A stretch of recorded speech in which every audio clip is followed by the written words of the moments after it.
अस्सलाम वालेकुम अबरार-कुरैशी यूट्यूब देखने वालों को बिल आखिर 2 मैचेस पाकिस्तान वर्सेस बांग्लादेश खैर खैरियत से हो गए। सबसे अच्छी बात कि कहते हैं कि तजर्बा होता है और मोहम्मद हफीज़ का तजर्बा और शोएब मलिक की होशियारी हमारे काम आ गई। पहला मैच शोएब मलिक ने जितवाया हमें, दूसरा मैच जो था उसमें मोहम्मद हफीज़ ने अपने जोर दिखाए और बिलखुसूस बतौर कैप्टन बाबर आजम ने एक बेहतरीन इनिंग्स खेली। नॉट आउट रहे मोहम्मद हफीज़ और बाबर आजम।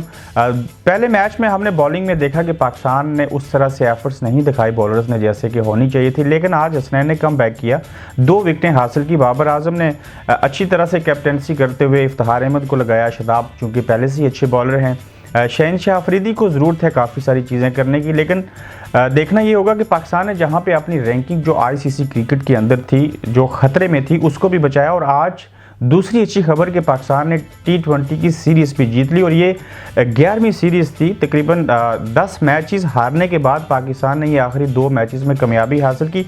तीसरा मैच यकीनन लाहौर के अंदर ही खेला जाएगा। वहाँ की जो विकेट है काफ़ी स्लो है, आज थोड़ी सी मुख्तलिफ विकेट थी और बैटिंग पीछे, और पाकिस्तान अपने होम ग्राउंड में हमेशा से स्ट्रॉन्ग रहा। इससे कबल T20 मैचेस जो थे वो 2008 में बांग्लादेश पाकिस्तान के अगेंस्ट खेला था, जो पाकिस्तान ने 200 रन से उसमें कामयाबी हासिल की थी। इसके अलावा एक चीज़ जो हमें हैरानगी का बाइस बनी वो ये थी कि पहले मैच में चूँकि वर्किंग डे था तो उसमें उस तरह से क्राउड नहीं आया ग्राउंड में, और आज कदरे क्राउड बेहतर था और काफ़ी बड़ी तादाद में लोग आए, लेकिन उसके बावजूद वो क्राउड नहीं देखने को मिला जिस तरह से 22 करोड़ अवाम, उसमें लाखों करोड़ों क्रिकेट के चाहने वाले। शायद बांग्लादेश के अगेंस्ट पाकिस्तान को लोग उस तरह से देखना नहीं चाहते थे खेलना। कोई और टीम होती तो उसमें डिफरेंट सिनेरियो होता।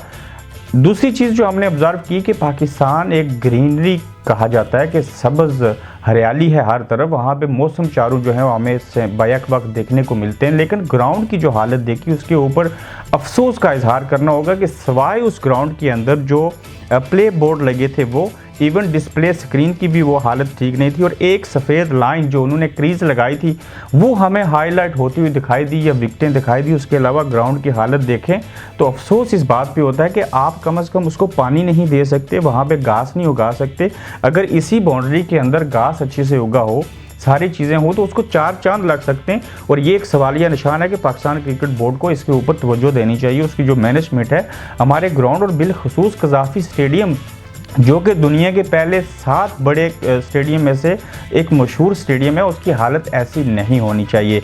ओवरऑल बात करने का मकसद ये था कि खिलाड़ियों ने अच्छी परफॉर्मेंस दिखाई। बाबर आजम की कैप्टनसी में पहली मरतबा 2 मैचेस पाकिस्तान ने T20 जीते, और इसके अलावा इस नए साल में पहले 2 मैचों में कामयाबी यकीनन इस बात की तरफ इशारा है कि अल्लाह करे कि बाबर आजम इसी तरह से नए खिलाड़ी जैसे उनको मिले, उनको इस्तेमाल में लाते हुए उनकी अपनी कारकर्दगी पहले से बेहतर है।